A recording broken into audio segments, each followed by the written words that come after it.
Chapter 4, Part 1 of Ignatius Donnelly's Atlantis the Antediluvian World. Was such a catastrophe possible? All that is needed to answer this question is to briefly refer to some of the facts revealed by the study of geology. In the first place, the Earth's surface is a record of successive risings and fallings of the land.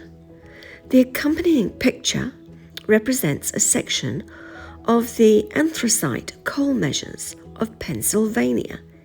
Each of the coal deposits here shown, indicated by the black lines, was created when the land had risen sufficiently above the sea to maintain vegetation. Each of the strata of rock, many of them hundreds of feet in thickness, was deposited underwater. Here, we have 23 different changes of the level of the land during the formation of 2,000 feet of rock and coal. And these changes took place over vast areas, embracing thousands of square miles. All the continents which now exist were, it is well understood, once underwater, and the rocks of which they are composed were deposited beneath the water. More than this, most of the rocks so deposited were the detritus or washings of other continents, which then stood where the oceans now roll. And those mountains and plains were ground down by the action of volcanoes and earthquakes and frost, ice, wind and rain, and washed into the sea to form the rocks upon which the nations now dwell. So that we have changed the conditions of land and water. That which is now a continent was once sea, and that which is now sea was formerly continent. There can be no question as to the Australian archipelago is simply the mountains topped of a drowned continent, which once reached from India to South America. Science has gone so far as to even give it a name. It is called Lemuria, and here it is claimed the human race originated. An examination of the geological formation of our Atlantic states proves beyond a doubt from the manner in which the sedimentary rocks, the sand, gravel and mud, aggregating a thickness of 45,000 feet, are deposited, that they came from the north and east. They represent the detritus of pre-existing lands and the washings of rain, rivers, coast currents and other agencies of erosion. And since the arcas supplying the waste could scarcely have been less extent than the new strata that it formed, it is reasonably inferred that the land masses of continental magnitude must have occupied the region now covered by the North Atlantic before America began to be, and onward at least through the Paleozoic ages of American history. The proof of this fact is that the great strata of rocks are thicker nearer we approach their source in the east. The maximum thickness of the Paleozoic rocks of the Appalachian formation is 25,000 to 35,000 feet in Pennsylvania and Virginia, while their minimum distance, or should I say thickness, in Illinois and Missouri is from 3,000 to 4,000 feet. The rougher and grosser textured rocks predominate in the east, while the further west we go, the finer the deposits were of which the rocks are composed. The finer material were carried further west by the water. Open brackets, New American Cyclope, I think that's Cyclopedia. Art, full stop. Coal, close brackets. The history of the growth of the European continent, as recounted by Professor Geiki, gives an instructive illustration of the relations of geology to geography. The earliest European land, he says, appears to have existed in the north and northwest, comprising Scandinavia, Finland, and the northwest of the British area, and to have extended hence through boreal and Arctic latitudes into North America. Of the height and mass of this primeval land, some idea may be formed by considering the enormous bulk of the material derived from its disintegration. In the Silurian formations of the British Islands alone there is a mass of rock worn from the land, which would form a mountain chain extending from Marseille to the North Cape, 1,800 miles, with a mean breadth of over 33 miles and an average height of 16,000 feet. As the great continent, which stood where the Atlantic Ocean now is more away, the continents of America and Europe were formed, and there seems to have been, from remote times, a continuous rising, still going on, of the new lands and a sinking of the old ones.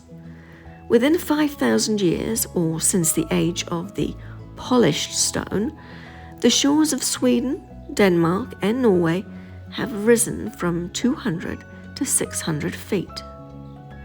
Professor Winchell says, open brackets, the Predomites, page 437, close brackets, we are in the midst of great changes and are scarcely conscious of it.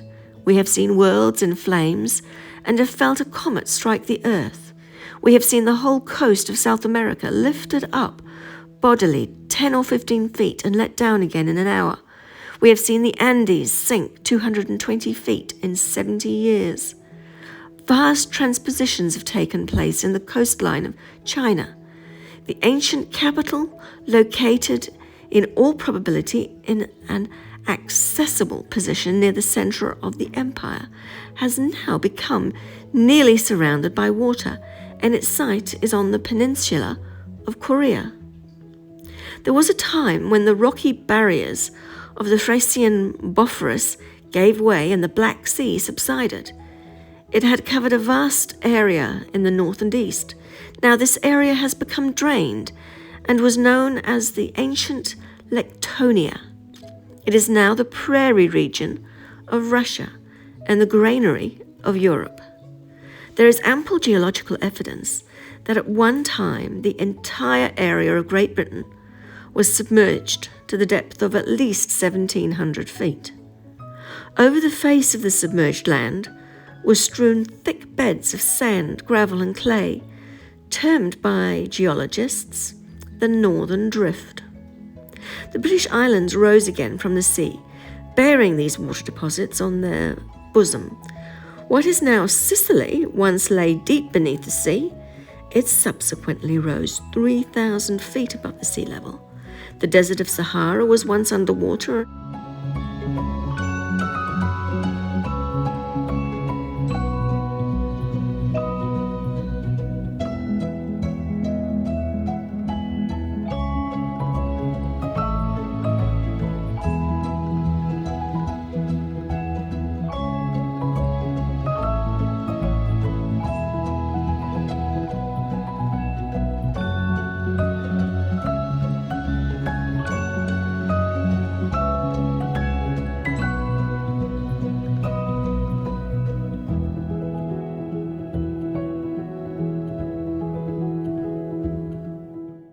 And its now burning sands are a deposit of the sea. Geologically speaking, the submergence of Atlantis within the historical period was simply the last of a number of vast changes by which the continent which once occupied the greater part of the Atlantic had gradually sunk under the ocean, while the new lands were rising on both sides of it. We come now to the second question. Is it possible that Atlantis could have been suddenly destroyed by such a convulsion of nature, as described by Plato? The ancients regarded this part of the story as a fable. With the wider knowledge which scientific research has afforded the modern world, we can affirm that such an event is not only possible, but that the history of even the last 2 centuries has furnished us with striking parallels for it. We now possess the record of numerous islands lifted above the waters and others sunk beneath the waves, accompanied by storms and earthquakes similar to those which marked the destruction of Atlantis. In 1783, Iceland was visited by convulsions more tremendous than any recorded in the modern annals of that country. About a month previous to the eruption on the mainland, a submarine volcano burst forth in the sea at a distance of 30 miles from the shore. It ejected so much pumice that the sea was covered with it for a distance of 150 miles, and ships were considerably impeded in their course. A new island was thrown up, consisting of high cliffs, which was claimed by His Danish Majesty and named Njord, or the New Island. But before a year had elapsed, it sunk beneath the sea, leaving a reef of rocks 30 fathoms above the water.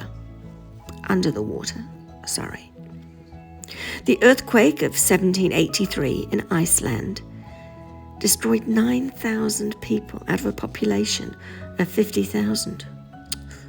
20 villages were consumed by fire or inundated by water, and a mass of lava thrown out, greater than the bulk of Mont Blanc. On the 8th of October, 1822, a great earthquake occurred on the island of Java, near the mountain of Galunggung.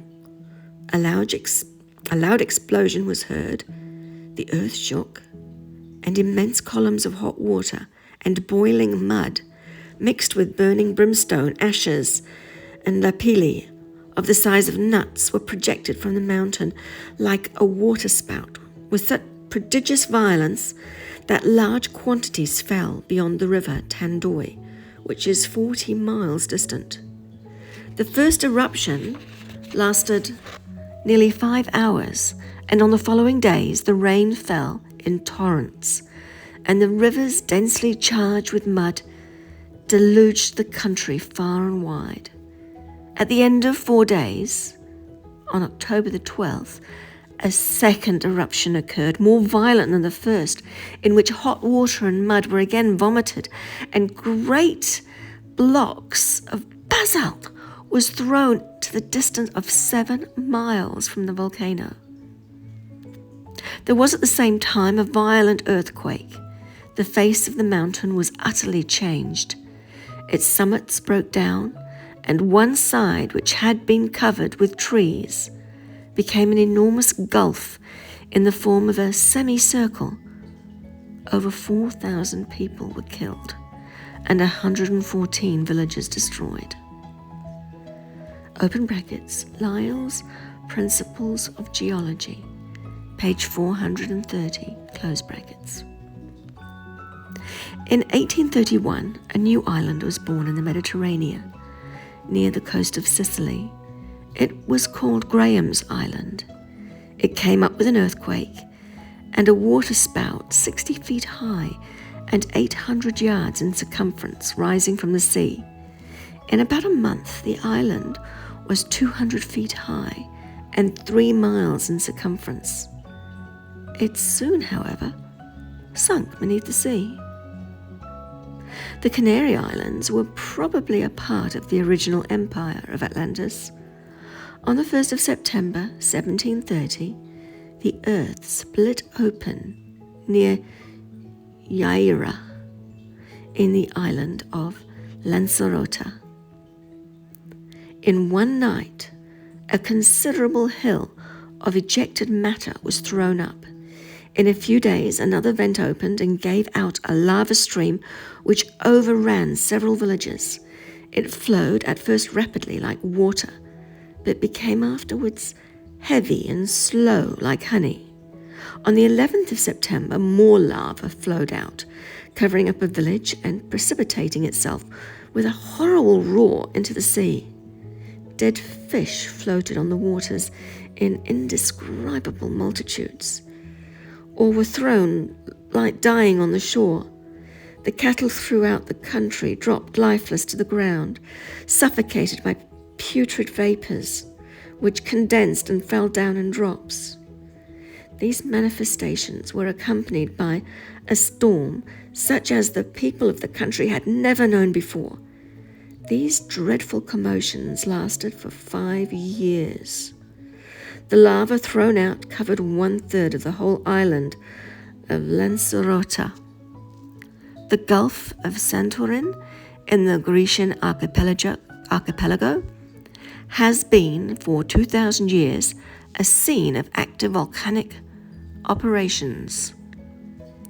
Pliny informs us that in the year 186 BC, the island of Old Kaimeni, or the Sacred Isle, was lifted up from the sea, and in AD 19, the island of Thea, the Divine, made its appearance. In AD 1573, another island was created called the Small Sunburnt Island. In 1848, a volcanic convulsion of 3 months' duration created a great shoal. An earthquake destroyed many houses in Thera, and the sulfur and hydrogen issuing from the sea killed 50 persons and 1,000 domestic animals. A recent examination of these islands shows that the whole mass of Santorin has sunk since its projection from the sea over 1,200 feet.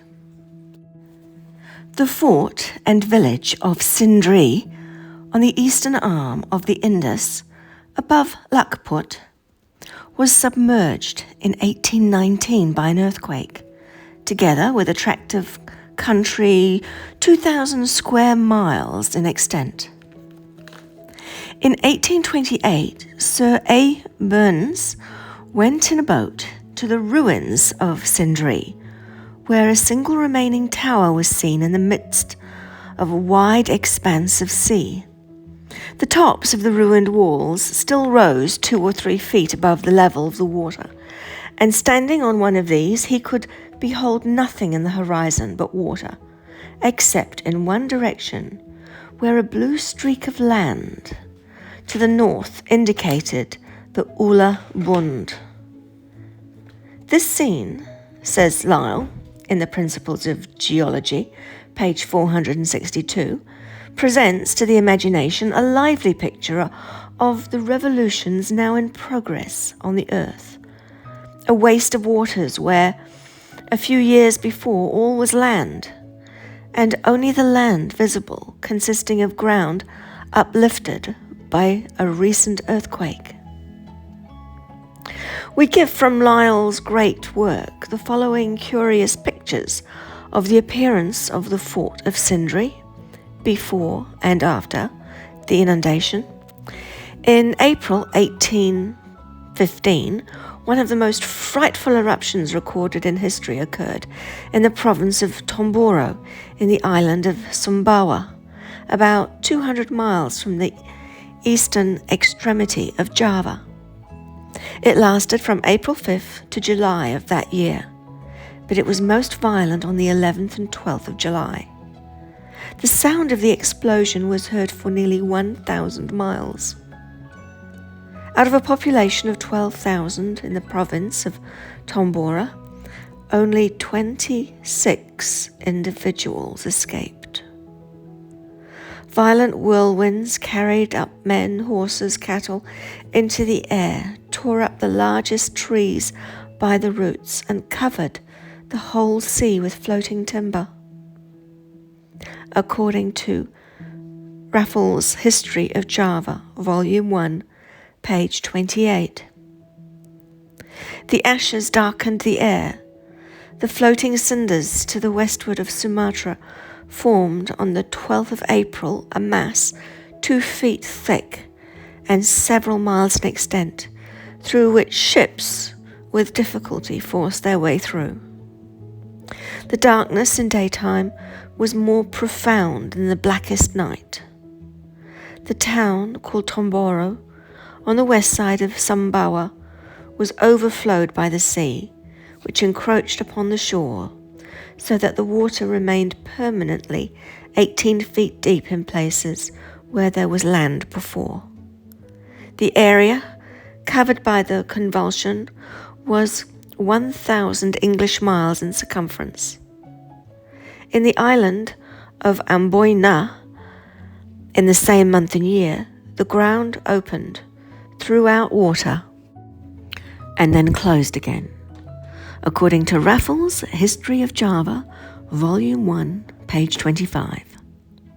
But it is at that point of the European coast, nearest to the site of Atlantis at Lisbon, that the most tremendous earthquake of modern times has occurred. On the 1st of November, 1775, a sound of thunder was heard underground, and immediately afterward, a violent shock threw down the greater part of the city. In 6 minutes, 60,000 persons perished. A great concourse of people had collected for safety upon a new quay built entirely of marble. But suddenly it sank down with all the people on it, and not one of the dead bodies ever floated to the surface. A great number of small boats and vessels anchored near it, and full of people were swallowed up as in a whirlpool. No fragments of these wrecks ever rose again to the surface. The water where the quay went down is now 600 feet deep. The area covered by this earthquake was very great. Humboldt says that a portion of the Earth's surface 4 times as great as the size of Europe was simultaneously shaken. It extended from the Baltic to the West Indies, and from Canada to Algiers. At 8 leagues from Morocco, the ground opened and swallowed a village of 10,000 inhabitants, and closed again over them. It is very probable that the center of the convulsion was in the bed of the Atlantic, or near the buried island of Atlantis, and that it was a successor of the great earth throe which thousands of years before had brought destruction upon that land. Ireland also lies near the axis of this great volcanic area, reaching from the Canaries to Iceland, and it has been many times in the past the seat of disturbance. The ancient annals contain numerous accounts of eruptions preceded by volcanic action. In 1490, at the Ox Mountains, Sligo, one occurred by which 100 persons and numbers of cattle were destroyed, and a volcanic eruption in May 1788 on the hill of Knocklade, Antrim, poured a stream of lava 6 yards wide for 39 hours and destroyed the village of Ballowen and all the inhabitants, save for a man and his wife and 2 children, according to American Cyclopedia, ART, Ireland. While we find Lisbon and Ireland east of Atlantis subjected to these great earthquake shocks, the West India Islands west of the same centre have been repeatedly visited in a similar manner. In 1692, Jamaica suffered from a violent earthquake. The earth opened up and great quantities of water were cast out. Many people were swallowed up in these rents. The earth caught some of them by the middle and squeezed them to death. The heads of others only appeared above ground. A tract of land near the town of Port Royal, about 1,000 acres in extent, sunk down in less than 1 minute, and the sea immediately rolled in. The Azore Islands are undoubtedly the peaks of the mountains of Atlantis. They are even yet the center of great volcanic activity. They have suffered severely from eruptions and earthquakes.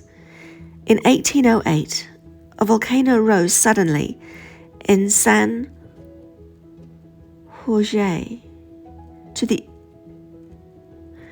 the height of 3,500 feet and burnt for 6 days, desolating the entire island.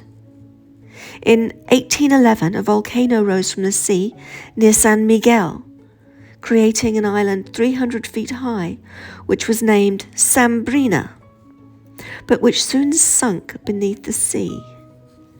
Similar volcanic eruptions occurred in the Azores in 1691 and 1720. Along a great line, a mighty fracture in the surface of the globe, stretching north and south through the Atlantic, we find a continuous series of active or extinct volcanoes. In Iceland, we have Okrafa, Hekla, and Rauda another in Pico, in the Azores, the Peak of Tenerife, Fogo in one of the Cape de Verde Islands, while of the extinct volcanoes, we have several in Iceland and 2 in Madeira, while Fernando de Noronha, the island of Ascension, St. Helena, and Tristan de Acunha are all of volcanic origin. According to Cosmos, Volume 5, page 331. The following singular passage we quote entire from Lyell's Principles of Geology, page 436.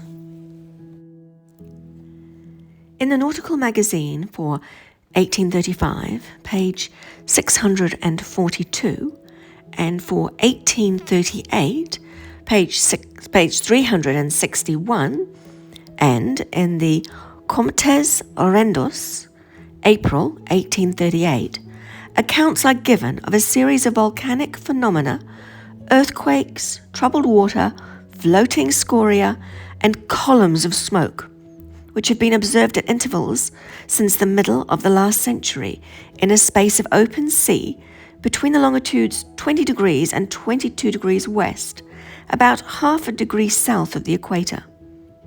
These facts, says Mr. Darwin, seem to show that an island or archipelago is in the process of formation in the middle of the Atlantic. A line joining St. Helena and Ascension would, if prolonged, intersect this slow nascent focus of volcanic action. Should land be eventually formed here, it will not be the first that has been produced by igneous action in this ocean since it was inhabited by the existing species of Testacea. At Porto Praia in St. Jago, one of the Azores, a horizontal calcareous stratum occurs, containing shells of recent marine species, covered by a great sheet of basalt, 80 feet thick.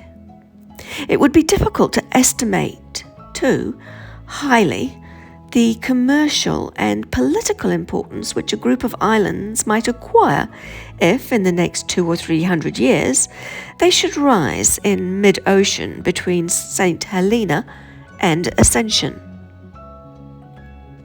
These facts would seem to show that the great fires which destroyed Atlantis are still smouldering in the depths of the ocean, that the vast oscillations which carried Plato's continent beneath the sea may again bring it, with all its buried treasures, to the light, and that even the wild imagination of Jules Verne, when he described Captain Nemo in his diving armor looking down upon the temples and towers of the lost island, lit by the fires of submarine volcanoes, had some groundwork of possibility to build upon.